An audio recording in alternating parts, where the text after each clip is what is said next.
C'est avec un grand plaisir que je vous accueille aujourd'hui. Je suis Michelle McCarroll, directrice du département de psychologie, que je vous accueille aujourd'hui dans le cadre de nos conférences du 80e anniversaire de notre département. Donc, aujourd'hui, nous avons Tania Lecomte et Luc Vigneault. Tania Lecomte est professeure titulaire au département et Luc Vigneault est patient partenaire et vont vous présenter une conférence sur vaincre la stigmatisation des troubles mentaux. Est-ce possible? Donc, on prendra des questions à la fin de la rencontre. Alors, je laisse la parole à nos collègues.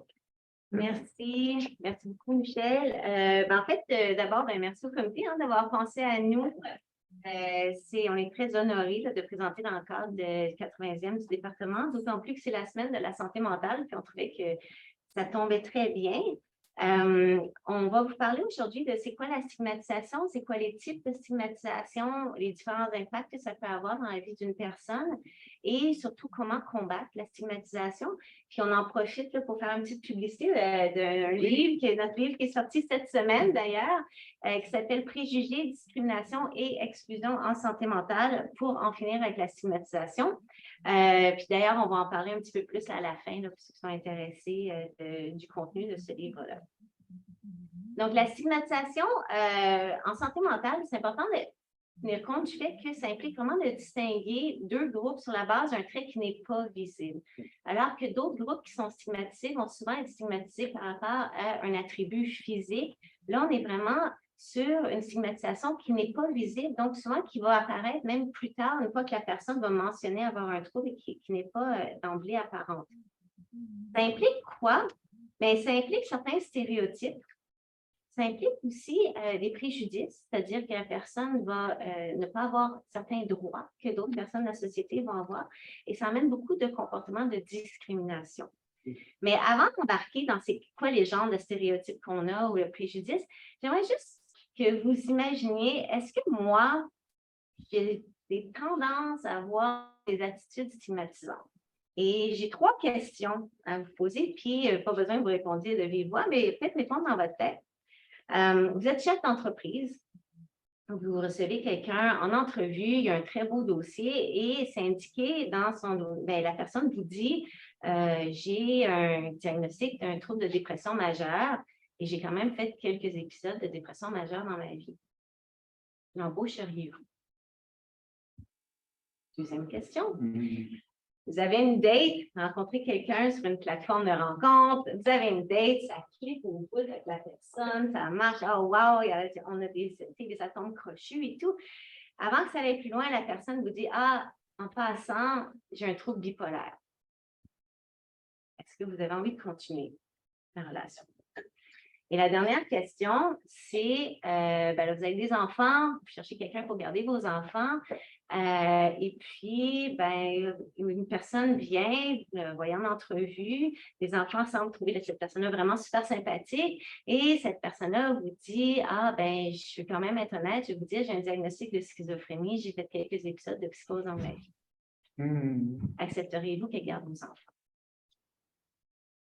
Je n'ai pas besoin que vous répondiez, mais des fois, de se poser ces questions-là, on peut réaliser que même si on pense qu'on n'a pas d'attitude stigmatisante, des fois, on en a un petit peu. et plusieurs personnes, même sans le vouloir, peuvent avoir des attitudes stigmatisantes. C'est quoi les stéréotypes typiques? Alors, je te laisse en parler. Ouais. Il y en a quelques-unes. Hein? Bon, pour ceux qui ne savent pas, moi, je vis avec la schizophrénie depuis que j'ai 17 ans environ. Bon, cette année, j'ai eu 62 ans, donc ça fait un bail. J'ai aussi fait une dépression majeure. J'ai été toxicomane. Bon, bref. J'ai eu un cancer aussi dans ma vie, donc j'ai eu une santé physique, en santé mentale. J'étais en mesure de ces deux mondes totalement. Schizophrénie avec Luc Vigneault, là. Là, j'entends des voix. Est-ce que c'est normal? Oui. Parce que pour moi, c'est un peu paniquant, là, mais. Je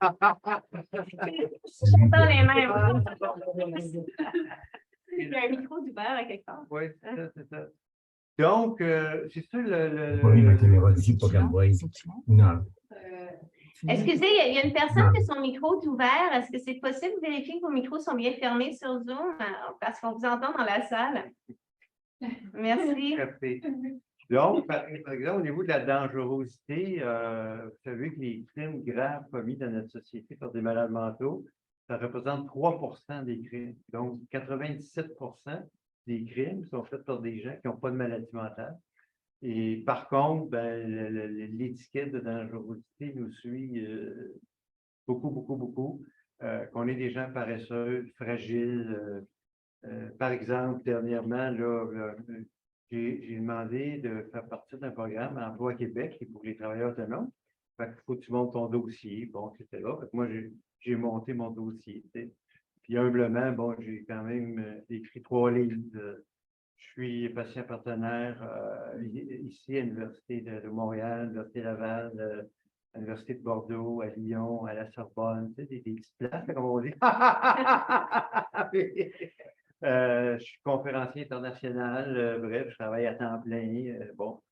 Et la première chose que la personne me dit, ben, vous avez une maladie mentale. Oui, ça je le sais, je suis au courant, je me fais soigner, je vous remercie de vous en inquiéter.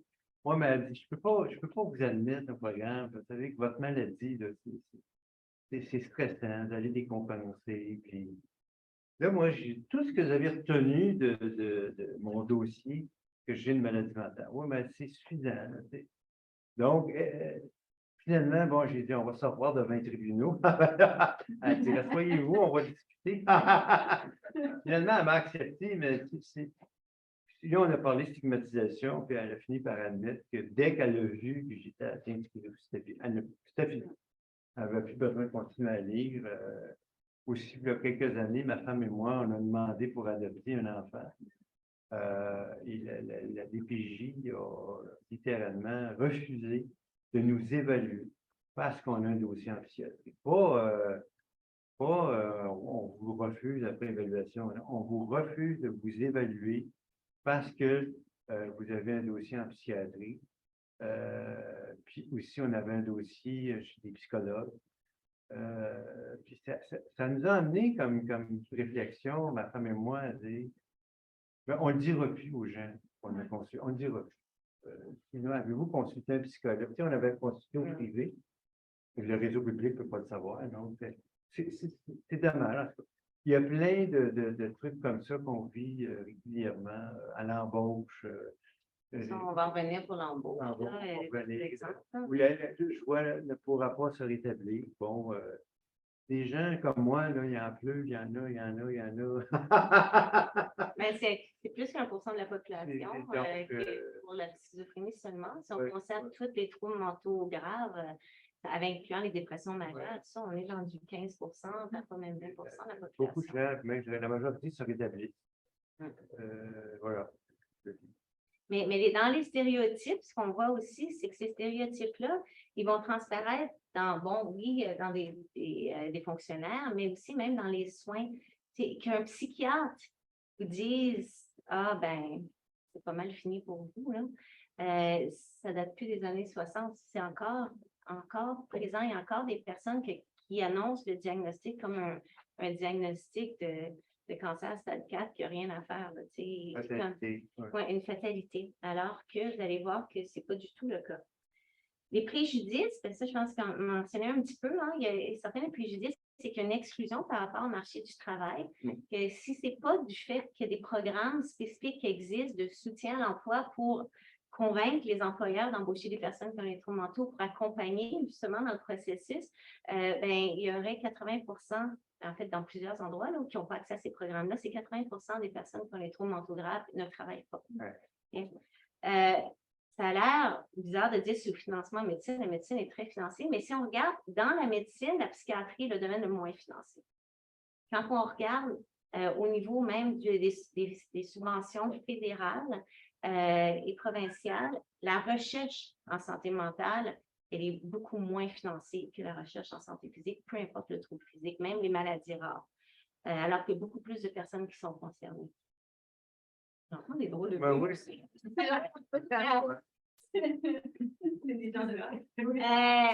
Et ben, il y a les professions aussi qui Ça, c'est un chapitre, d'ailleurs, dans le livre d'un infirmier qui décrit que d'avoir choisi de travailler en psychiatrie, comme infirmier, il se faisait juger et stigmatiser. On se moquait de lui d'avoir décidé de travailler avec les fous. Puis Oui. et donc, même les professions, on a du mal à imaginer, mais peuvent être jugées, les personnes peuvent vivre certains préjudices. Au niveau de la discrimination, là, je te laisse continuer parce que tu en as vécu en masse. Ben oui, bon, c'est sûr qu'au niveau d'obtenir un emploi ou un logement, c'est plus difficile. J'ai lu une étude, ça s'est fait en France, c'est Emmanuel Gouet qui a fait cette recherche-là. Les malades mentaux, là, au niveau de l'accès au logement, sont sous les prostituées et sous les robes. En Europe, bon, Les rats. les robes, c'est des sans-papiers. OK. Les sans-papiers. Les robes. Les rats. T'as entendu les rats? Les robes, non, les J'ai entendu sans-papiers, les les rats, robes, tu les dis. robes. Non, les sans-papiers. Je pense- OK. Je suis pas en train de dire que c'est brillant pour donner accès au logement à ces gens-là, mais c'est juste pour vous montrer comment l'accès au logement est plus difficile. L'accès à un emploi, ben, Daniel l'a dit tantôt, 80% d'entre nous ne travaillent pas. Puis voyons, la recherche démontre, parce que dans le livre, entre autres, il y a plusieurs chapitres, notre emploi, puis vous savez, nos plus grands stigmatiseurs, ce que la recherche démontre, puis les revues de littérature, nos plus grands stigmatiseurs, c'est nos soignants. C'est sûr que ça frappe des dents d'entendre ça, mais pas parce qu'ils nous battent, hein, rassurez-vous, mais, mais ils partent déjà avec un préjudice qu'on ne peut pas se rétablir, on ne peut pas travailler, on ne peut pas avoir de relations amoureuses. Dans une autre recherche faite par une doctorante en psychologie en France, parce qu'on s'implique beaucoup à l'Université de Bordeaux, Tania et moi, les Français, en moyenne, 70% des Français sont en couple. Et parmi les gens qui ont une maladie mentale, ce qu'ils appellent, eux, les handicapés du psychisme, c'est 10%. Donc, on voit qu'il y a un écart beaucoup. Au niveau des assurances. Les assurances, C'est on n'est difficile pas d'être assurable. assuré, pas assurable. Moi, quand je vais donner une conférence en Europe, ben, je ne suis pas assurable. Je me croise les doigts, il ne m'arrive rien. Permis de conduire, vous savez que la majorité des médecins ne mentionnent pas que leur patient a une maladie mentale parce qu'on peut perdre leur permis de conduire. C'est pas rien. Donc, Quand tu habites à Québec ou en région de oui, Québec. c'est comme difficile. Au niveau de l'adoption, on a parlé, il y a encore beaucoup de. Alors, il y a beaucoup encore de stigmatisation, hélas. De discrimination. Puis au niveau des soins de la santé, je pense qu'il faut garder en tête que les personnes qui ont un trouble mental grave, surtout les troubles psychotiques comme la schizophrénie, vivent en moyenne 15 ans de moins que la population générale.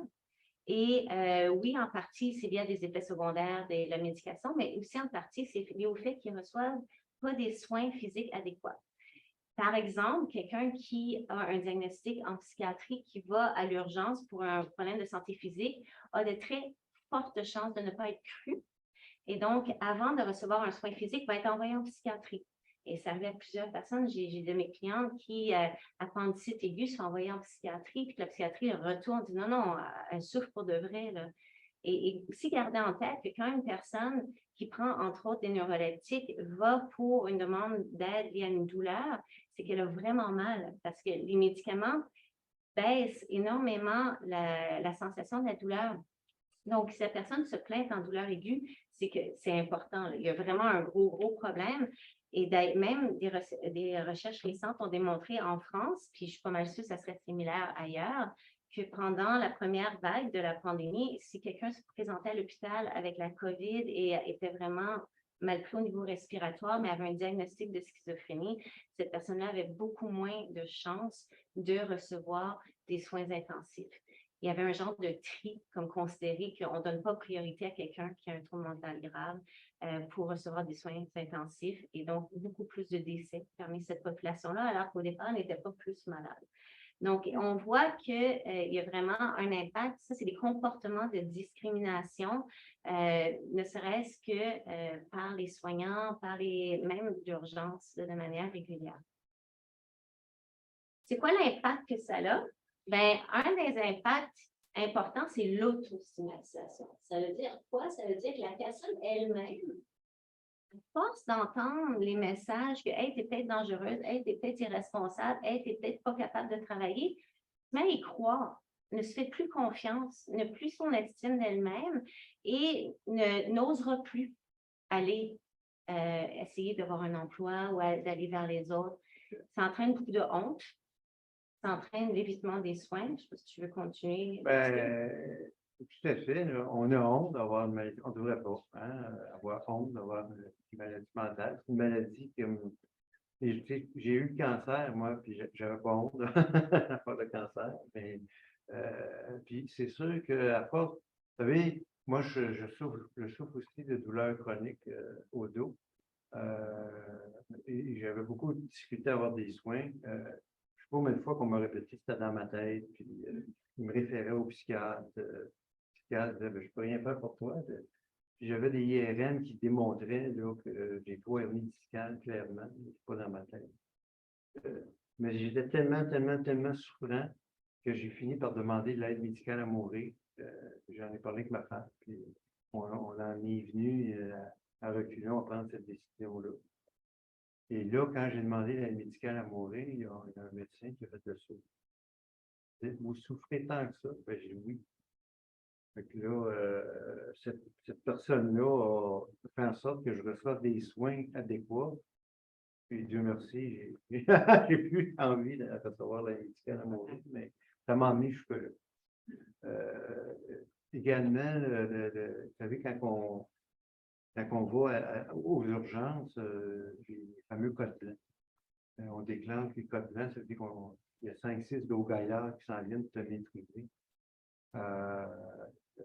Ça injecte un traumatisme chez la personne. Par exemple, moi, je suis beaucoup impliqué à la clinique des problèmes psychoses au niveau de la recherche. Puis les psychologues qui travaillent à la clinique des problèmes psychoses, les patients, la première chose qu'ils doivent s'occuper, c'est du traumatisme qu'ils ont subi lors de leur hospitalisation. Donc, ils ne peuvent pas travailler sur tous les problèmes psychiques de la personne. Ils doivent travailler le traumatisme qu'ils ont subi lors de l'hospitalisation. Et c'est carrément, il code pour un trouble de stress post-traumatique. Oui. C'est reconnu que le trouble de stress post-traumatique lié à l'hospitalisation en psychiatrie est très, très, très élevé. Plusieurs personnes. Je dirais brièvement, dans le livre aussi, une infirmière avec son équipe qui parle justement d'isolement de contention. C'est démontré par la recherche que ça a un impact thérapeutique de 0. Non seulement ça donne absolument rien, mais ça l'induit un traumatisme. Alors moi, ça me questionne tout le temps comment ça se fait que des scientifiques et des cliniciens continuent, perpétuent à donner un traitement que je mets en guillemets qui n'a aucune efficacité. Est-ce qu'on verra ça en cardiologie ou ailleurs? Je pense pas. Mais heureusement, le ministère commence à se poser des questions. Donc, tant mieux. Ouais. Et voilà. Mais donc, si on vient parmi les impacts, donc oui, il y a l'autostigmatisation, oui, il y a la honte, il y a carrément aussi d'éviter les soins. Je n'irai pas chercher mes médicaments parce que s'ils disent mon nom, puis quelqu'un il dit au toi le nom du médicament, puis on connaît que c'est un médicament en psychotrope, ben là, des fois, je vais avoir l'air. Donc, ils vont éviter les soins de manière globale. Il y a un retrait social qu'on retrouve beaucoup. Et non, ça entraîne aussi des comorbidités comme l'anxiété sociale. C'est à peu près 30% des personnes qui ont les troubles mentaux graves qui souffrent d'anxiété sociale et l'abus de substances sans parler du stress post-traumatique. Donc, il y a beaucoup d'impacts à différents niveaux. Chez les troubles mentaux graves, 50% de la clientèle ont un problème d'abus de substances. Puis on s'entend, là, je veux dire, c'est pas tout le monde qui a développé le trouble mental suite au problème d'abus. Donc, c'est sûr qu'il y a une complexité par rapport à qu'est-ce qui les a emmenés là, mais il y en a beaucoup qui ont commencé à consommer après avoir développé un trouble mental par solitude, par malaise, par tentative de s'auto-soigner, on peut dire. Exact. Donc, il y a beaucoup d'impact de la stigmatisation. Luc l'a mentionné tout à l'heure, parmi les personnes qui stigmatisent le plus, c'est le personnel soignant. C'est très malheureux, en particulier le personnel soignant expert en psychiatrie, parce que, et c'est un peu l'idée, à force d'être exposé aux gens en crise, tu vois les gens à leur pire. Tu vois quelqu'un qui est en crise, qui a peur, qui crie, qui a l'impression qu'il entend des voix, qui a l'impression qu'il est en danger. Mais à longueur de journée, de voir des personnes comme ça, tu as du mal à imaginer que cette personne-là, c'est un père de famille avec 2 enfants, qui a un emploi à temps plein. Tu vois juste la pathologie. Et les personnes qui travaillent longtemps dans un milieu, en voyant juste l'aspect, disons, crise, ils n'arrivent pas à voir la personne quand elle va bien. Parce que quand les gens vont bien, ils ne retournent pas à l'urgence. Ils disent, coucou, voici moi au normal. Tu sais. Et donc, ça fait en sorte qu'ils ont très, très, très stigmatisant et ils donnent très peu d'espoir que la personne va s'en sortir parce qu'ils s'imaginent que la personne va toujours être comme ça. Et donc, le personnel soignant, je pense que ça, c'est un gros problème. Les personnes elles-mêmes, la stigmatisation, je l'ai mentionné, puis ben, les médias. Oui, les médias sont forts pour faire des titres sensationnalistes. Hein, quand quelqu'un commet un crime, on en parle tous les soirs pendant 2 semaines. Mais comme je vous le dis, c'est à peine 3% des crimes commis. Donc voilà, c'est ça. Et il faut aussi dire que c'est l'inverse, c'est-à-dire que les gens qui ont des troubles mentaux graves sont beaucoup plus à risque eux-mêmes d'être victimes de criminalité, d'être attaqués, d'être victimes que d'être agresseurs. Et c'est comme 10 fois plus à risque d'être victime que d'être agresseur. Donc, il y a ça aussi, mais ça, on parle moins dans les médias. Oui. Ah bon. Oui. Donc, comment on va? Donc là, on a tous les aspects négatifs, mais on ne voulait pas non plus que ce soit une présentation sur qu'est-ce qui va mal. On va dire, mais qu'est-ce qu'on peut faire pour changer les choses? C'est important, Annette, de dire que les soignants, ce n'est pas volontaire. Non. Ça, c'est très, très, très important avec les recherches, les personnes qui viennent le matin en disant je vais stigmatiser du monde. C'est dans leur routine. Je ne sais pas, c'est une espèce d'héritage asilaire. Moi, je veux dire l'héritage asilaire. On a eu des périodes asilaires, puis ça se perpétue. Mais c'est important de dire que ce n'est pas volontaire. Non, puis même, ils aiment leur travail et ils aiment la clientèle. Ce n'est pas par manque de compassion. Je pense que c'est quelque chose qui se crée, mais sans réflexion. À un moment donné, les gens ne s'aperçoivent pas qu'ils ont des comportements discriminants. Ils sont prêts à changer. C'est ça qui est important. Donc, comment on va? Mais une des façons, disons, les plus médiatisées, c'est de contester ou de dénoncer. Hein, on l'a vu avec d'autres mouvements comme le MeToo, on l'a vu avec pour d'autres types de stigmatisation, de discrimination. À chaque fois qu'il y a quelque chose qui apparaît dans les journaux, que quelqu'un dise quelque chose qui n'a pas d'allure, je ne sais pas si vous avez entendu, il y a peut-être un mois, il y avait quelqu'un qui souffrait de schizophrénie, qui en crise aurait tué 2 personnes et que Legault a dit yes, enfin on l'a tué, notre premier ministre. Bien, tout de suite dans les médias, il y a quelqu'un qui a interpellé des associations de parents et amis, etc., qui dit non, ça ne se fait pas. Et il y a eu des excuses qui ont suivi. Donc, c'est tout de suite d'intervenir et il y a beaucoup d'organismes qui font ça. Ils vont dénoncer s'il y a une publicité qui utilise, se moque des personnes qui ont des troubles mentaux, etc. Donc, c'est beaucoup au niveau, je dirais, contestation sociale ou dénonciation. L'éducation aussi. Mais l'éducation, souvent, on prêche aux convertis. Là, donc, c'est sûr que quand on donne un cours sur les troubles mentaux, ben, c'est des gens qui sont déjà un peu ouverts d'esprit qui vont venir. C'est sûr que ça aide parce qu'il y a comment éduquer. Puis ça, c'est un chapitre que j'ai écrit dans le livre, c'est justement comment enseigner les troubles mentaux sans encourager la stigmatisation d'une manière humaine, de ne pas séparer la personne, nous et eux, de vraiment présenter le continuum, que ça peut arriver à n'importe qui. Et donc, comment éduquer, mais en gardant en tête que l'éducation, ce n'est pas la solution parce que souvent, les personnes sont plus ouvertes qui viennent. Le contact. Le contact, donc, par exemple, si vous fréquentez régulièrement, vous allez, non, mais vous allez voir que finalement, je suis comme tout le monde, je ne suis pas dangereux. Puis là, ça amène à des réflexions. Tout ce que j'ai entendu dire, par exemple, c'est la schizophrénie, mais je ne le vois pas, je ne le produis pas.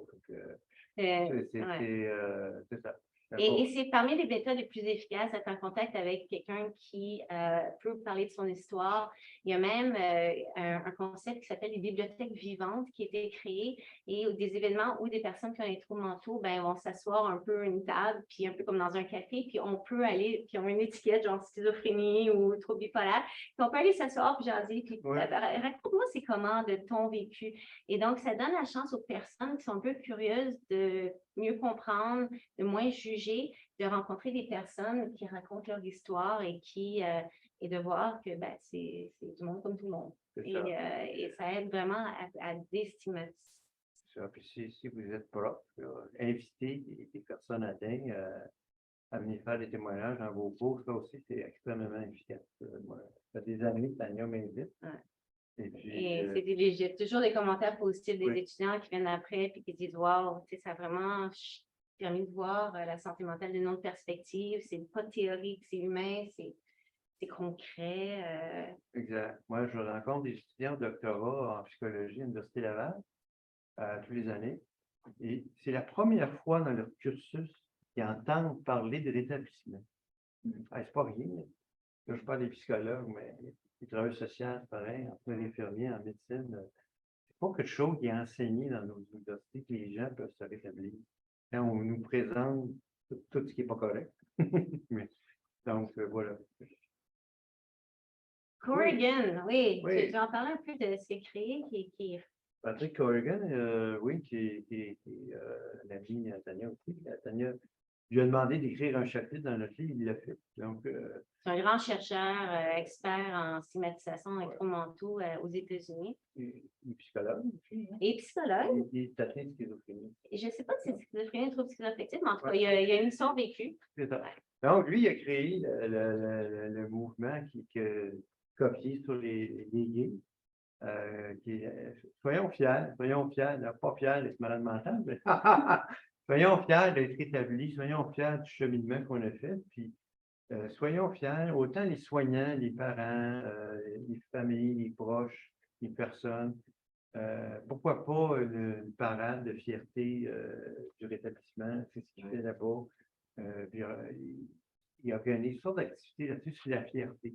Être fier d'avoir un gros manteau, puis parce que, vous savez, par exemple, si la population étudiante dans nos universités, c'est plein de gens qui ont des problèmes de santé mentale, ils se cachent, donc il ne faut pas qu'ils se cachent, hein. Il y a de l'aide pour eux, etc., mais, pardon, alors je pense que c'est un mouvement, oui, aussi, pardon, ce mouvement-là encourage les gens à faire des sorties de garde-robe, littéralement. C'est-à-dire, ben moi, j'occupe une fonction X à l'hôpital ou à l'université et j'ai un trouble mental. Alors ça frappe, là. Ça aide beaucoup. Et les résultats montrent que les personnes qui ont participé, parce qu'il y a aussi des groupes pour aider les gens justement à se défaire de leur propre auto-stigmatisation et à être fiers de leur parcours, mais ça a pour l'instant, en tout cas, les quelques études qui ont été faites sur ce programme-là semblent très, très prometteurs et on pense que ça risque d'être une des bonnes stratégies là, pour aider vers la déstigmatisation, un moment plus de fierté personnelle et collective. Ouais. Au lieu de... En Angleterre, il y a aussi l'employeur exemplaire. Donc, il y a des hôpitaux qui veulent atteindre, ils veulent atteindre 30% du personnel qui se déclare avec une maladie mentale. Donc, ils vont jusqu'à dire qu'à compétence égale, ils vont engager une personne qui a une maladie mentale. Ça, c'est que ce soit au niveau des professionnels soignants, au niveau du secrétariat, l'entretien ménager, bref.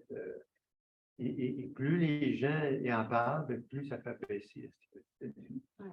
Parce qu'en fait, le DI, le comité DI, c'est pas, diversité et inclusion, c'est pas seulement au niveau de la diversité culturelle ou de la diversité de genre, mais c'est aussi au niveau des handicaps physiques et psychiques. Donc, c'est tout le monde. Donc, c'est s'ouvrir à tous les types de diversité et d'inclusion.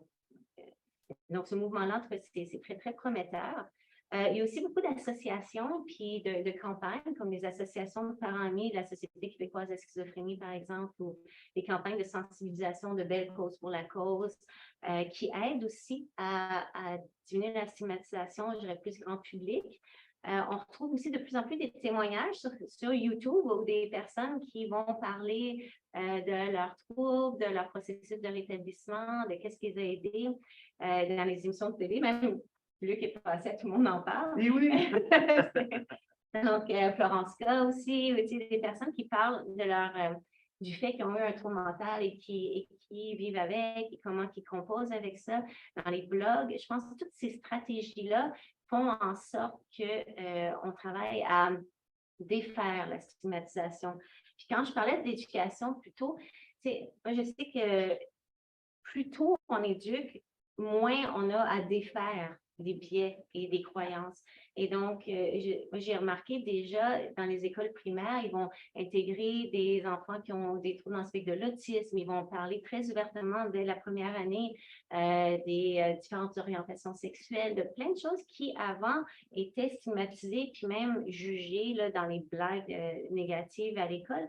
Alors, de faire la même chose avec la santé mentale, de commencer très jeune à en parler de manière très ouverte, va aussi permettre à faire en sorte qu'on n'a pas à défaire des croyances et des biais parce qu'ils se créeront pas.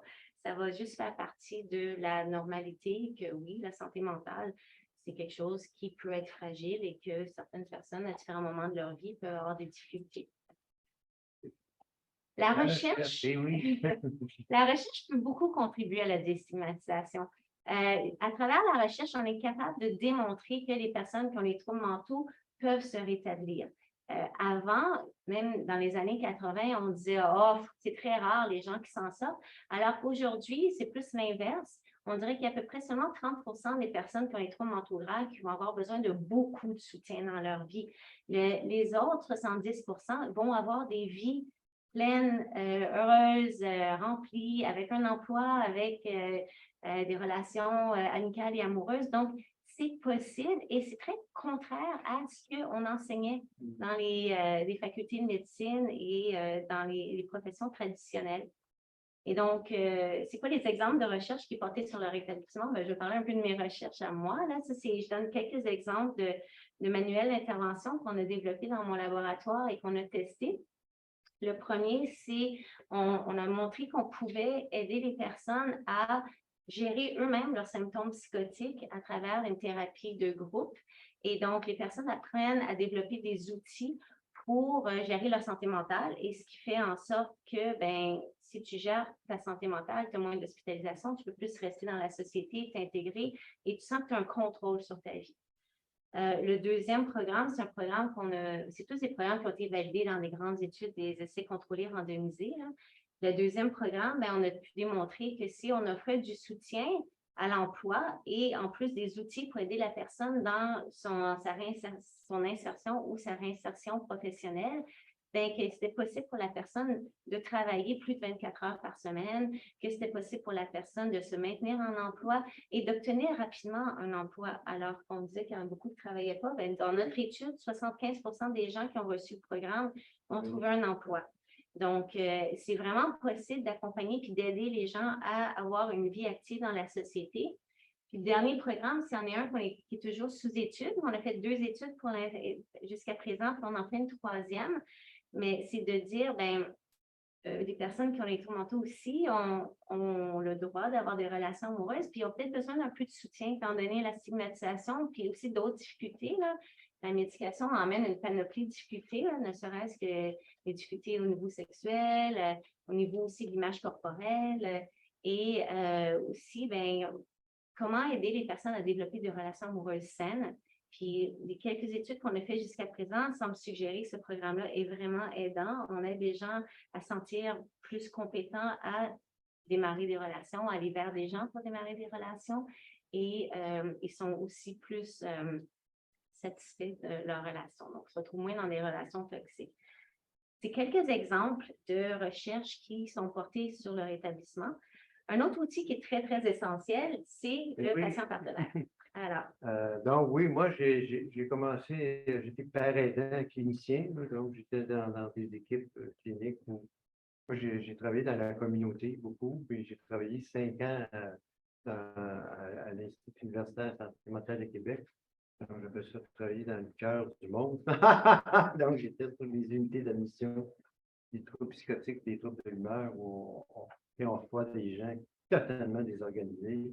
Je peux vous dire que la paire aidante, ça aide énormément à ouvrir le cœur, à ce que les gens puissent, après ça, mieux créer des liens de confiance avec les autres professionnels.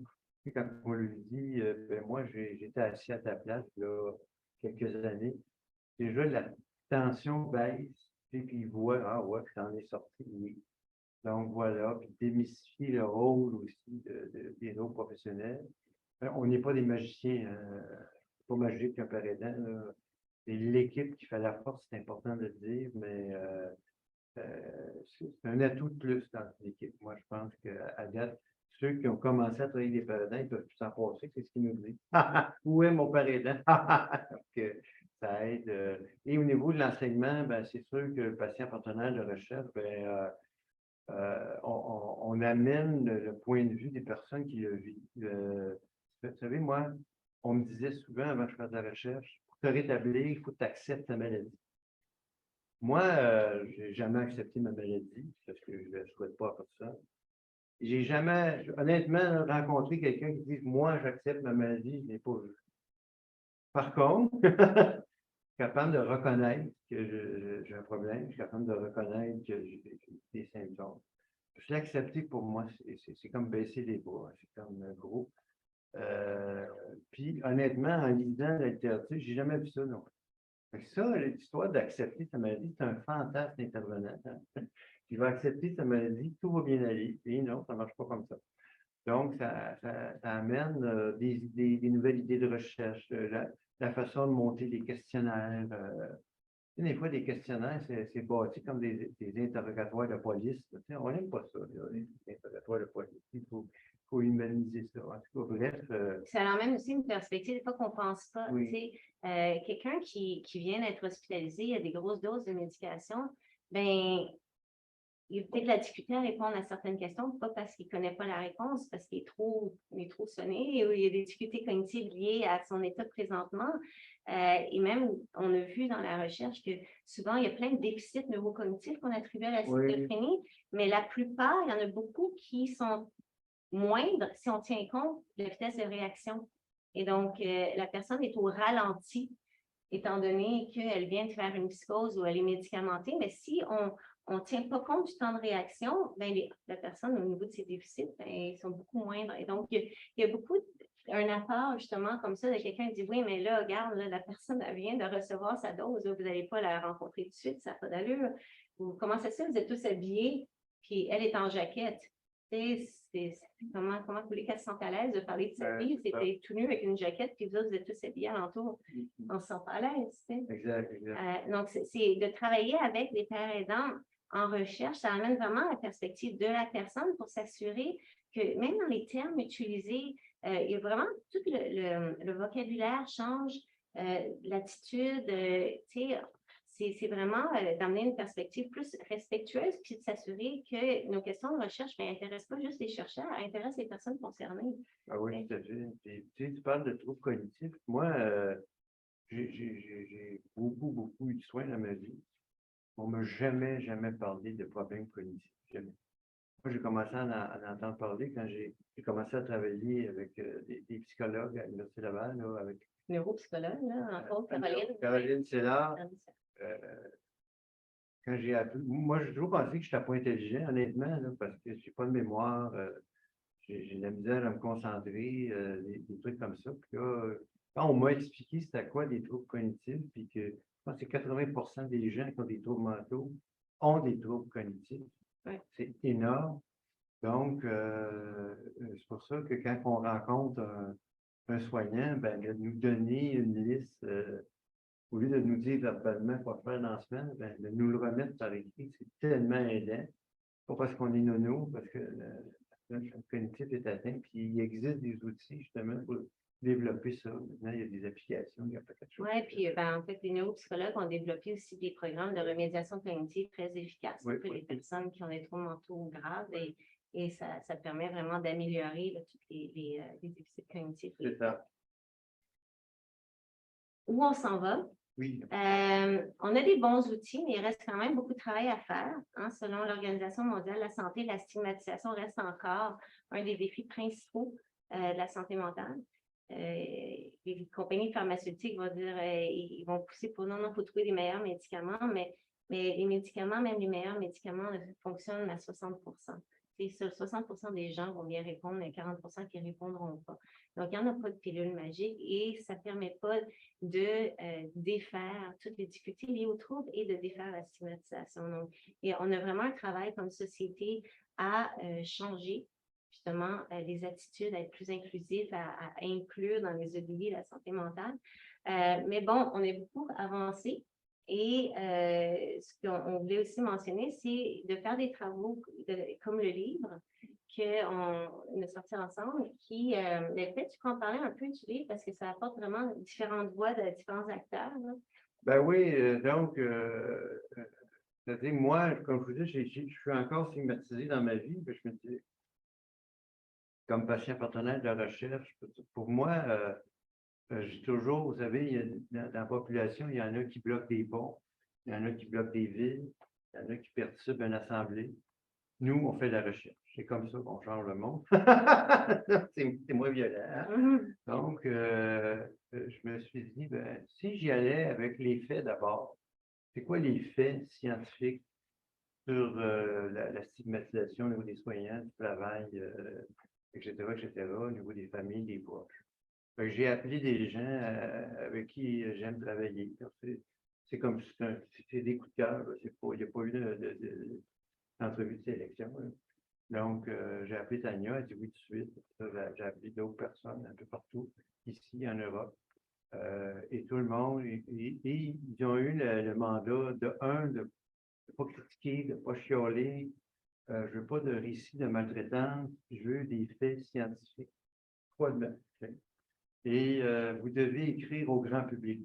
Donc, le défi des scientifiques, c'est Vulgariser. Vulgariser. Et je ne veux pas avoir de parenthèse aux deux mots. Il n'y en a pas, chercher d'emploi, il n'y en a pas. Il y a des références, oui, mais donc, ils ont eu à vue, c'était vulgarisé. Des témoignages de gens qui témoignent avec un peu de recul. C'est pas pour pitcher personne. Des proches. Avec de l'espoir aussi. Oui, c'est ça. Et chaque auteur, que ce soit scientifique ou personne, devait nous donner des solutions. Donc, à chaque chapitre, vous avez des solutions sur comment vaincre la stigmatisation, des choses très simples à faire, me parler un peu, mais au niveau du travail, les adaptations au milieu de travail, santé mentale, ça coûte 90 $ et moins. Les accommodements. 90 $ et moins, c'est pas ceux qui vont faire faillite dans l'entreprise. Donc, il y a des solutions. C'est comme ça que... Et le livre inclut beaucoup d'auteurs de différentes perspectives. Donc, oui, il y a des chercheurs spécialisés en stigmatisation, en autostigmatisation. Il y a aussi un clinicien, un pharmacien qui s'est vraiment questionné, est-ce que je stigmatise dans ma pratique? Et il a demandé à ses collègues pour réaliser, il était sûr que non, mais finalement réalisé que oui, sans s'en apercevoir, il y avait des fois, des comportements ou l'absence de comportements qui auraient fait avec d'autres, qui ne faisaient pas avec des personnes qui avaient des troubles mentaux plus sévères, qui étaient en fait stigmatisants, le fait de ne pas aller vers eux. On a des personnes qui, c'est des organismes communautaires qui décrivent un tour de Tour de France en vélo, qu'ils organisent, pas aussi grand que le Tour de France, là, mais où autant des personnes avec un trouble mental que des personnes de leur famille, que des cliniciens, que monsieur, madame, tout le monde, ils font un tour de vélo ensemble, mais on ne sait pas qui est qui, mais c'est pour la cause. Et donc, pour un peu montrer qu'on est tous ensemble dans la même aventure. Donc, il y a beaucoup d'initiatives intéressantes qui sont proposées, des perspectives intéressantes, et il y a vraiment un équilibre entre les expériences vécues, disons, les chapitres plus cliniques et les chapitres plus recherche. Oui. Donc, on vous le recommande si ça vous intéresse.